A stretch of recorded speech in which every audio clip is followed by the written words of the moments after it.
All right, EP World, we're gonna grind some of this out. All right. So in class, we spent a little bit of time uh, working through the rest of the Song Dynasty, and we also worked our way into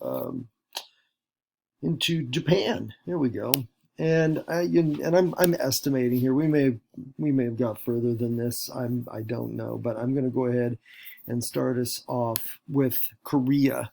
Um, one of the ways, if I didn't mention in class, one of the ways that China increased the amount of power that it had was that it established what they called tributaries, and these were smaller countries around China that had to pay China basically uh, for China to maintain peace with them. In a way, it's almost kind of like, I don't know, it's kind of like blackmail. In a way, it's like, give us this much of what, you name it, coal, rice, whatever, or we won't keep the peace with you. And Korea is an example of a tributary of China, little much smaller country that shares a border with China, and but at the same time, a country that absorbed a whole lot of influence and culture from China. They really, in a way, emulated the Chinese, and Confucianism, Buddhism, both kind of make their way from China to Korea. I guess that's the China connection that I mentioned there. I apologize for this horrible modern day map over here. There's Korea right there, and of course back then there was not a north and south; it was all united. But you can clearly see the shared border there with China, which existed even back then. So definitely a difference in size, and then there's just that whole proximity thing. But as I was saying, yes, definitely big kind of a connection between the two. And like I said, with Korea absorbing a lot of kind of cultural, religious kind of influences from the Chinese. When it comes to, I guess we're going to look at a difference. That we call that a similarity. But if we're looking for something that's different, that is where we come to the government element. And really, when we look at the Korean government, headed by an aristocracy, which similar to what the Chinese had, an aristocracy as well, they're emperors. But where China had made full embrace of the meritocracy and the civil service exam, the aristocrats in Korea were jealous of that idea of allowing potentially peasants to be able to work their way into a position of influence. And so they don't embrace the meritocracy the same way. The aristocracy is far more resistant to change and reforms, and much more conservative in kind of their general outlook. And so again, while we see that China connection in some regards, Korea is still going to definitely be their own entity in other regards. Okay, from there we'll shift it on down to on the big map another small country sharing a border with China, and that is Vietnam. That you see down there, kind of heading down towards Southeast Asia, and Vietnam, another country that had some of that tribute kind of history with China, and but a very different kind of a situation. Yes, they are going to definitely have some similarities with China. There'll be a little bit of some infusion of some of the other religion, but the Vietnamese, as much as they have that physical proximity, are really going to resist, and at varying levels of success, resist the influence of China. As it says there, the Vietnamese people are very independence minded. Vietnamese culture placed women in a higher position than the Chinese. Vietnamese women had far more independence than women in China would see. And even culturally speaking, where China was culturally centered around what we call extended families, where you have mom, dad, the kids, grandparents, maybe some aunts, some uncles, all living together. The Vietnamese were more of the idea of more of a modern kind of a nuclear family, where it was just going to be mom, dad, and the kids. and then other extended family, they're out living on their own spaces. So you have that kind of a thing. You don't have a real melding of cultures. And then when it comes to government, where we could say that both Korea, definitely, I mean China, have this idea of centralized government. In Vietnam, no. What I've got there for B, that village-based government, very, very decentralized. Okay, and it's going to definitely make for a different way for Vietnam to be run, and it also kind of lends itself to the independence kind of mindset of most of the Vietnamese people. There'll be instances during their relationship with China where the Vietnamese the conflict will break out between the Vietnamese and the Chinese, and a lot of times it is over the issue of influence, and the Vietnamese pushing back against China, trying to, kind of muscle its way into what they see as Vietnam's, whether it's their political sphere, even though it's spread, diffused among all these villages, or whether it's whether it's cultural. All right, so that is Vietnam for you. All right, we're going to make a big shift of the gears, and from China, Vietnam, we're going to head westward to, Southwest Asia, aka the Middle East, and to a phenomenon. I don't know how quite to describe it. Dar al-Islam, which is a kind of couple different of kind of definitions of that. You'll see some sources that will describe Dar al-Islam meaning everywhere Islam is.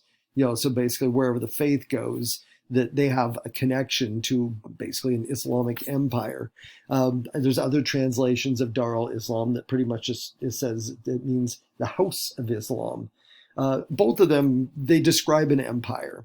And we talked about in Unit 0, left things off with the Abbasid Empire.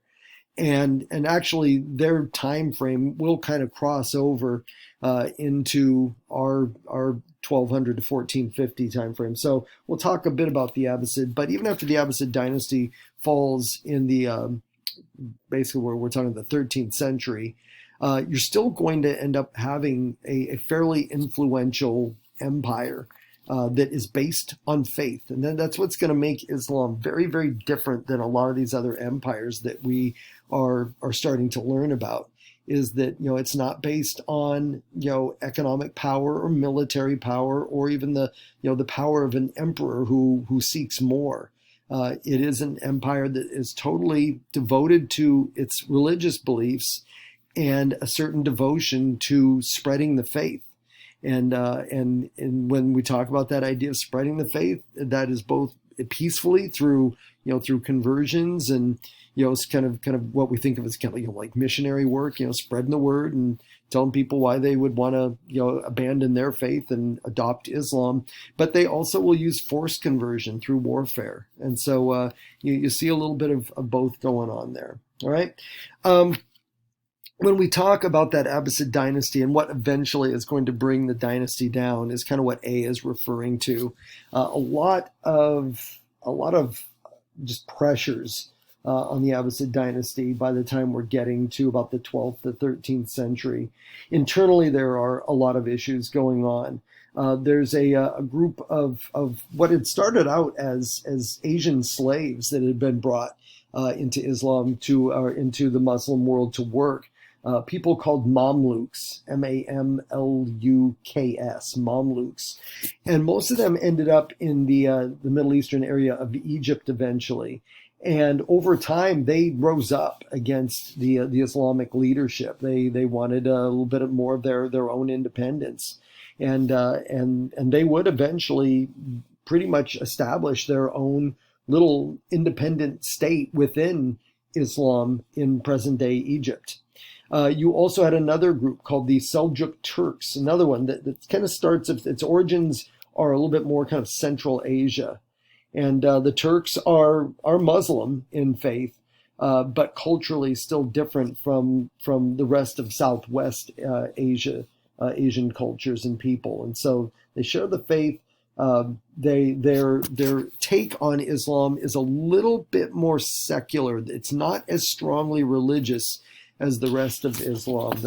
Matter of fact, their leaders, they won't call them caliphs, which the rest of the Muslims, that is the title they give to their leader. It's an Arabic word that means leader, caliph, and the association with that word is that it's both a political leader and a religious leader. The Turks will go with the title sultan for their leaders. And while they have political power, they really don't have the religious power because the religion isn't emphasized the same way among the Seljuk Turks, Turks in general. They're Muslim, but the faith isn't what is at the center of what they believe in. Okay, I mean they do believe in the political power and that kind of thing as well.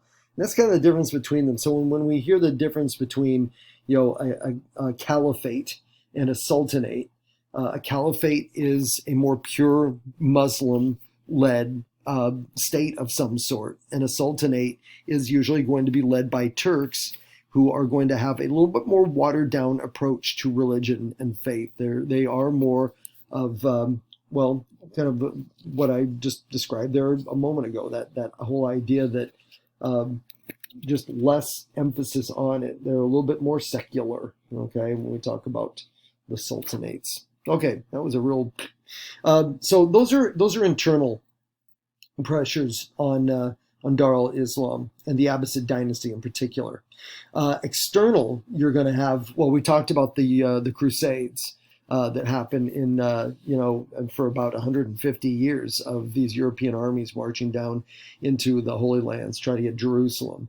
So it's going to be an external pressure that's going to be on the Abbasid dynasty, and then the big one, the one that's going to really play a large part in helping to finish off the Abbasid dynasty, will be the Mongols.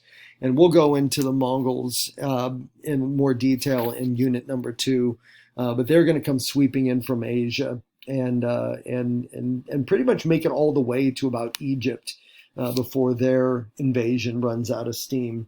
But they'll be around long enough to pretty much force the end of the Abbasid dynasty. Okay. Shifts in trade routes in the early days. Baghdad, which was the more or less the capital of Dar al-Islam, present day Iraq, was also kind of the main hub of trade between Asia into the Middle East, Southeast Asia, into Northern Africa, and then even up and into Europe.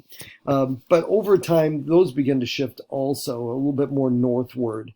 And so Baghdad will, over time, begin to kind of lose power and influence, and that's all coming together around the same time. The Mongols are coming in, and it's pretty much just the whole House of Islam is going to kind of lose its supports at that point in time. Okay, I'm getting ahead of myself. That's what number 1 is talking about. Those are the challenges. Okay, guess I should have popped that up there a moment ago, but you can kind of range it how you need to.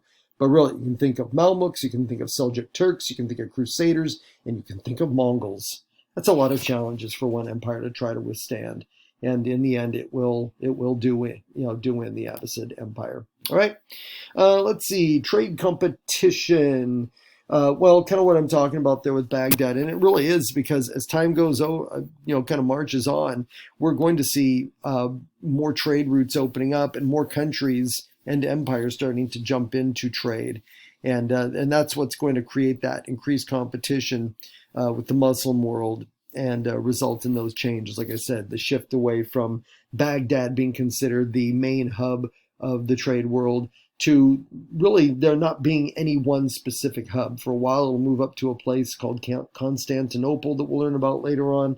But really, we're going to see that the trade begins to diffuse and spread and encompass more lands, more countries, more cultures, that sort of thing. Okay, and that will represent a loss of power and influence from the Islamic world, that they don't basically have the monopoly over that anymore like they sort of do in a while. All right, with B, cultural and social life. Let's just take a moment though first to appreciate the headgear on that guy. I think we're looking at a picture of I believe a caliph from kind of the earlier days of Dar al-Islam.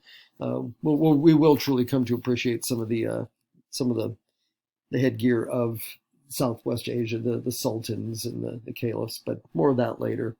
Let's see, what do we got here? Well, we're going to go through a little list of Muslim achievements. It's going to be kind of odd because even at the time that the Abbasid dynasty is under all these pressures and it's starting to fragment, the empire is beginning to slowly crumble apart.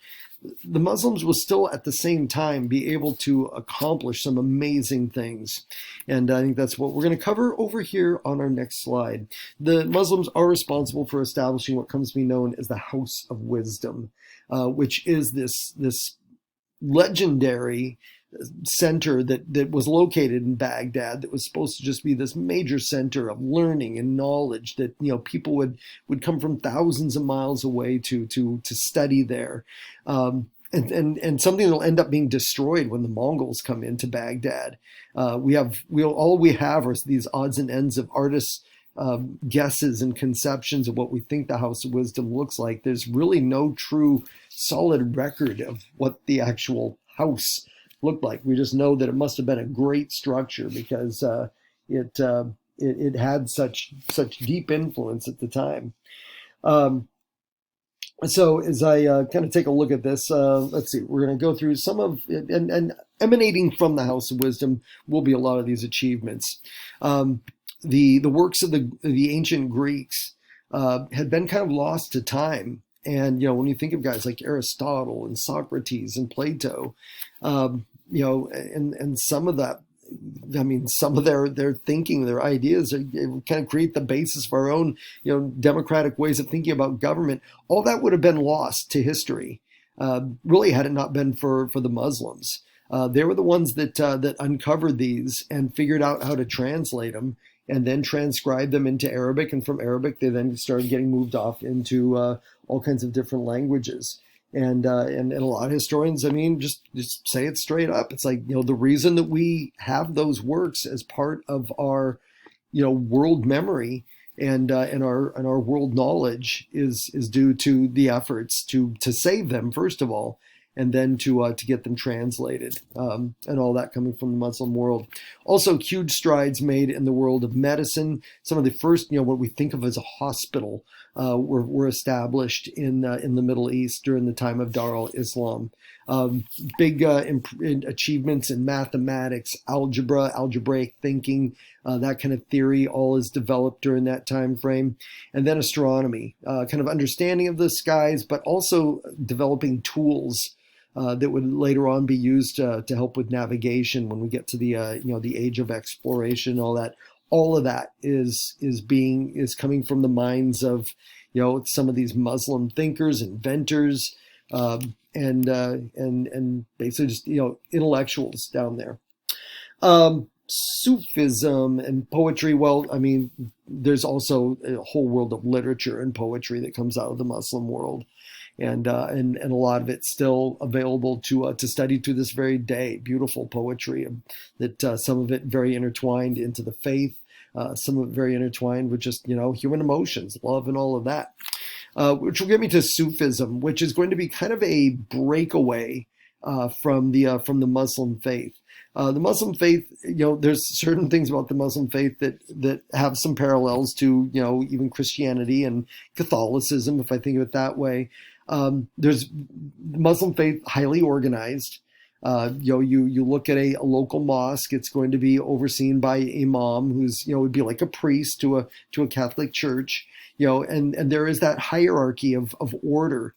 And Sufi Muslims didn't like that. Basically, they thought that the whole idea that you needed, if you wanted to speak to Allah, basically to God, that you had to basically do so through an imam.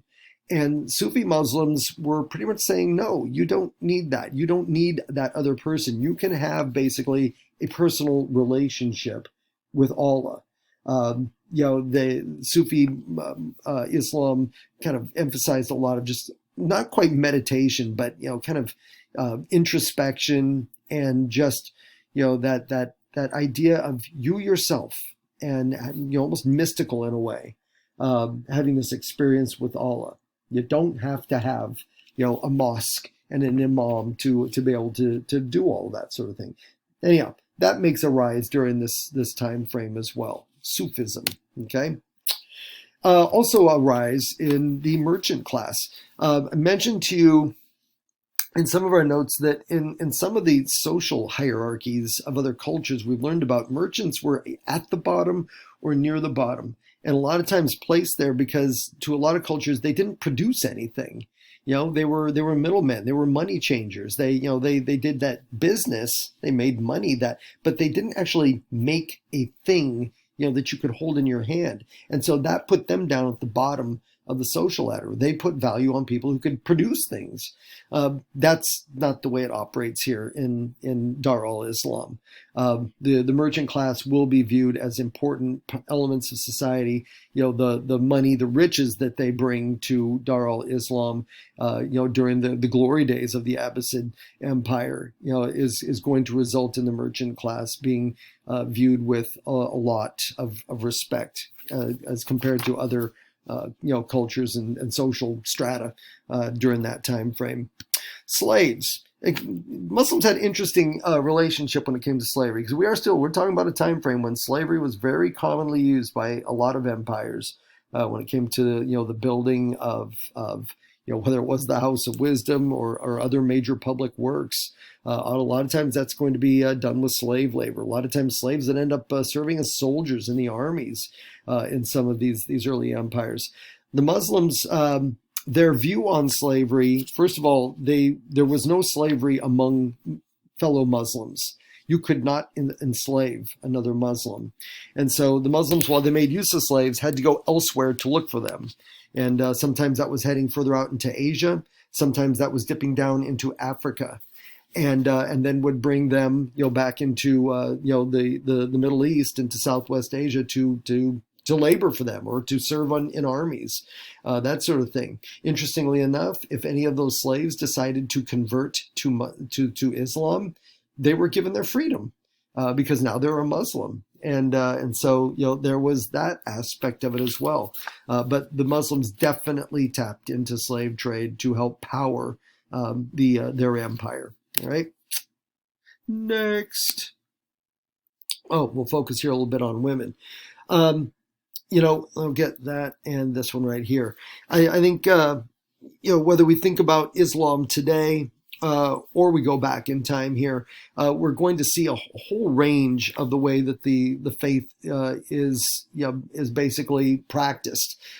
You're going to have very conservative forms of Islam that are going to take a very, very narrow view of their holy book of the Quran. You're going to have moderate Muslims, and then you're going to have some that are a little bit more liberal, kind of heading there in maybe Sufism and, that sort of thing. I think a lot of times when we think about Islamic faith nowadays, I think we just kind of immediately go to that more conservative view, that women, have to wear the hijab. They can't, go out in public without a man with them, that sort of thing. And there's no getting around that there is a certain form of Islam, that real conservative slant on Islam, that does have a lot of control over women. But once you move away from that, then things look a lot different. And the Muslim faith was definitely, in some respects, a little bit more, forward thinking or progressive in a way when it came to the relationship to women. Muhammad himself, even though he had multiple wives, he preached that men always should show respect to women. This is not something that was tied to the tenets of some other religious faiths at the time. If we go a little bit further than that, women had a pretty interesting amount of legal rights in the Islamic world. In most cultures, when a man went to marry a woman, the woman or the woman's family would present that man with what's called a dowry. And basically it was either, is something of value. It's kind of like, you get something to go along with the woman. Here's some cows. I don't know. Here's a box of gold, whatever it might be. But you get this dowry, and then that becomes the man's possession. In the Islamic world, there was still a dowry, but the woman had control of it. Okay, it was kind of like, hey, I brought this to the marriage with me, I'll share it with you, that sort of thing. But ultimately, it's mine. Okay. And so, women are given a lot more rights in that regard. Women can inherit money. Women can have some ownership and be able to use money on their own in Muslim society. And again, that looks very different than other parts of the world. Okay. We also have the idea. Well, I've got the word divorce up there. It wasn't like divorce on demand, but there were conditions where a woman could divorce a man, whereas in most cultures that was just that you didn't even say that. I mean, it was unheard of. But in the Islamic world, you betcha.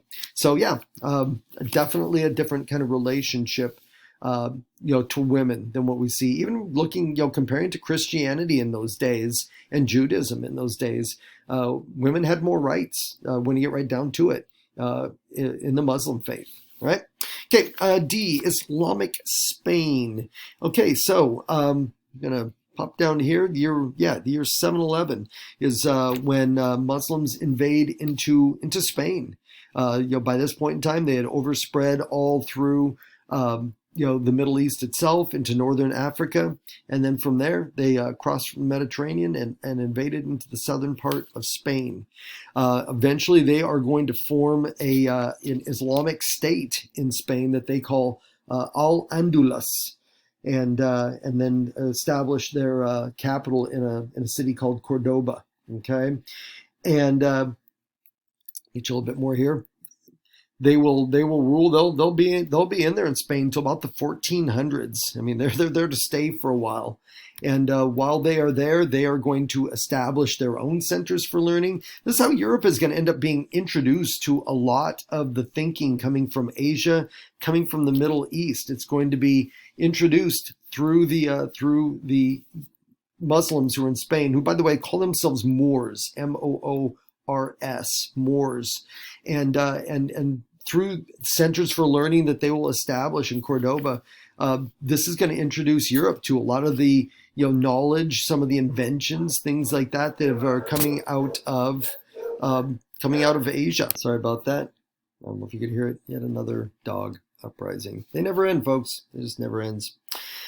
Anyhow, yeah, this is how Europe is gonna. We're seeing a lot of that knowledge transferred over to Europe. All right. Let's see. Anything else I want to get in on that? No, I don't think so. Where am I heading from here? I'm gonna pick it up here because I don't want to go too much longer on this. Let's see. Heading over to South and Southeast Asia. So let's talk a little bit about. Mainly, I'm going to focus here on India. I think I'll focus on India, and then that'll be good enough for now. What we know about India is that it was kind of divided up. You have something of North India, South India, and all of it a whole lot of disunity. There's nothing centralized at all about India back in the early days that we're talking about here. And all kinds of different political structures at play. It's a bit of a mess, but we're going to see that start to kind of change. Starts in 850 with the establishment of the Chola dynasty, and this is going to be down in the southern part. Okay, down in the southern part of India, and we're going to see more stability down there because of this, and so this is going to be a largely, it's the Chola dynasty is going to be very Hinduistic in terms of faith. It's not necessarily a true like full-on theology, but it's Hindu rule in a way, if you want to think of it that way. Still pretty decentralized though. I mean, it's a dynasty and they've got control, but it's loose. Okay, and when the Chola dynasty eventually kind of sees its end come, it's going to be replaced by the Vijay Yanagara. Let's see how to pronounce it, or maybe it's Vijay Yanagara. I don't know. It's fun to say though. Try it. They will come in and take the place of the Chola dynasty, and again, especially as we look a little further to the north, things are still going to be really kind of chaotic and decentralized. But between the Chola and the Vijayanagara, we'll see the southern part start to kind of stabilize a little bit more so. All right. What you're going to end up having is, because the northern part of India is so disorganized, it's going to open the door to Muslim influence from the West. All right. I mean, you don't go too far over and boom, you're in Southwest Asia, and you got the Abbasid dynasty, you've got Darul Islam, and pretty soon it is going to push its influence into the northern parts of India, eventually creating what comes to be called the Delhi Sultanate. Sultanate means it's Muslim rule. It's just a little bit more that secular form. Okay, it's not really tied to the religion the way that we're going to see in some of those caliphates back further west in the in like the Abbasid dynasty and all that kind of a thing. All right. But the Delhi Sultanate will have kind of this nominal control. They'll rule for a couple hundred years, I think to about 200, 300 years that they'll be in charge of things. And I think in the interest of time, yeah, I'm at 30 minutes. I think that's where I'm going to hit the brakes. So religion is where we will pick it up next time. We'll finish off on this. We'll head to the Americas. We still got Africa and Europe to handle. So we're about probably about the halfway point here. All right, but that'll cover us for now. And well, see you in class. Bye.